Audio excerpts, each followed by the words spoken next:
จะเริ่มพี่น้องเลยเอามายังไง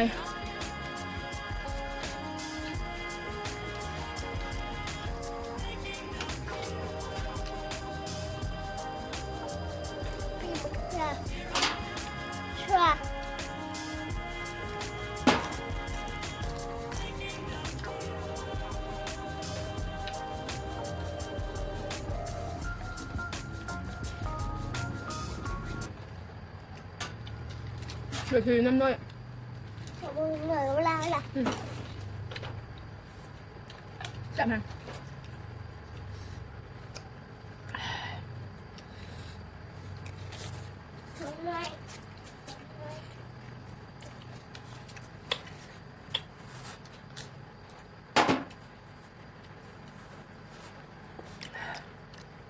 แซ่บปัญญาแซ่บปะ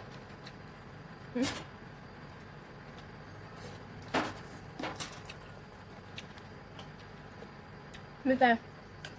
ไปซื้อปลามาเนาะพี่น้องไปนำข้าวปุ้นส่วนผักส่วนนี้ส่วนเป็นเนี่ยข้าวปุ้นน่ะเอาผักจากสวนไปเลยซื้อเนาะ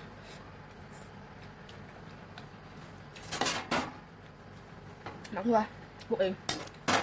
มะเพชรก็ปลูกเองเราไม่เอาในสวนนะเอามาต้มแหนวู้ยังไม่อีกอย่างเอามาต้มพี่น้องเอามาต้มแล้วกะมาซอยเป็นน้อยๆเนาะเฮ็ดคือแบบเฮาเจียนเฮ็ดลกเงาอย่างนี้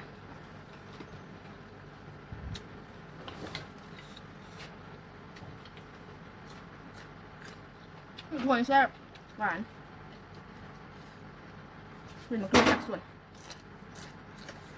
ปลูกเองนะไม่เล่น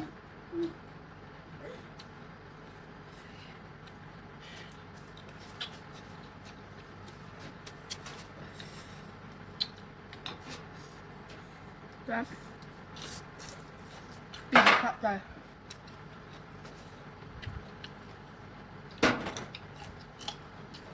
เอาเจ้าเด็ดเด็ด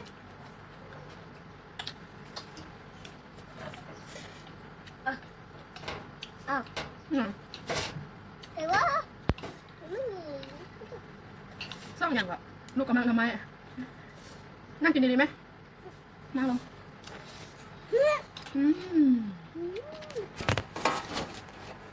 จับป่ะ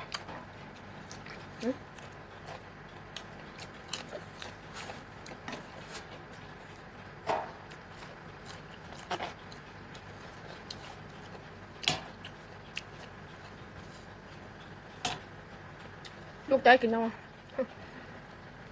ใจกินน้ำไหม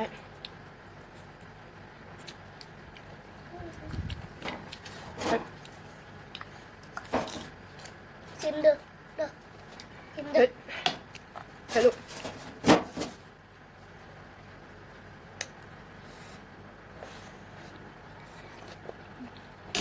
เหมือน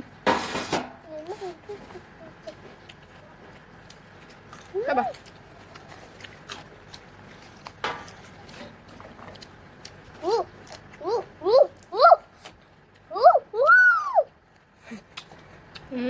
แซ่บอร่อยเนาะ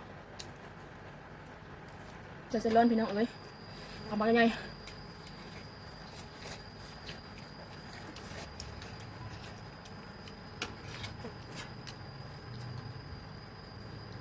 พี่มุกชัว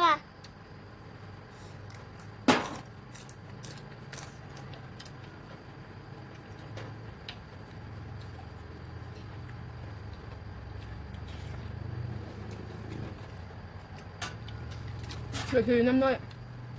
เหมือนเวลาล่ะจับมัน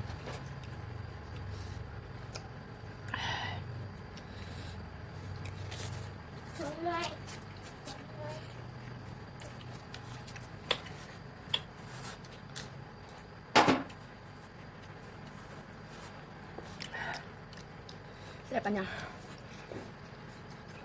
แซ่บปะ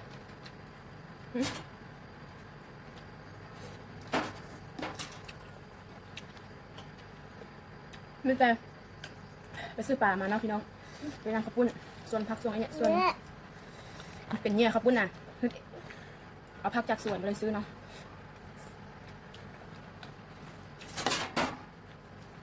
หมักหัวปลูกเองปลูกเพชรก็ปลูกเอง ผมมือแมวบุ้งเลย เราไม่เอาในสวนนะเอามาต้มแหนวู้ยังไม่ยังเอามาต้มพี่น้องเอามาต้มแล้วกะมาซอยเป็นน้อยๆเนาะเพชรคือแบบเฮาเจียนเพชรลวกเงาอย่างเนี้ย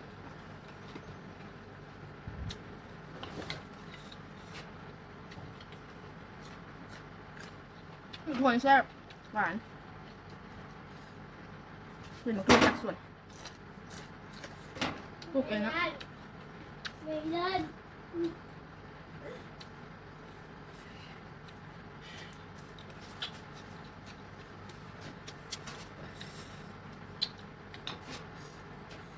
ครับ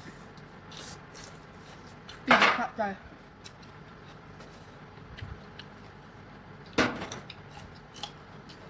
เอาเจ้าเด็กเด็ก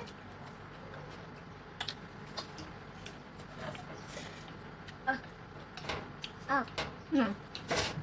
แต่ว่าไม่มี ซ่องอย่างแบบลูกกำลังทำไมอะนั่งกินดีๆไหมนั่งลงอืมแบบบ่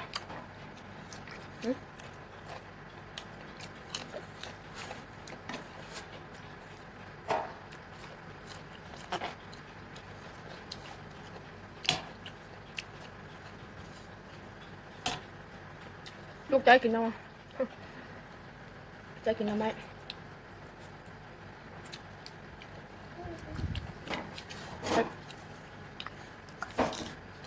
กินเด้อเด้อกินเด้ เฮ้ อย ใช่ลูก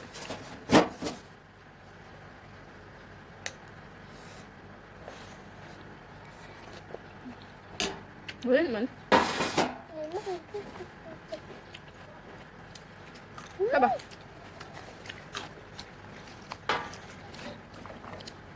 อู้อู้อู้อู้อู้อู้ อืมแซ่บอร่อย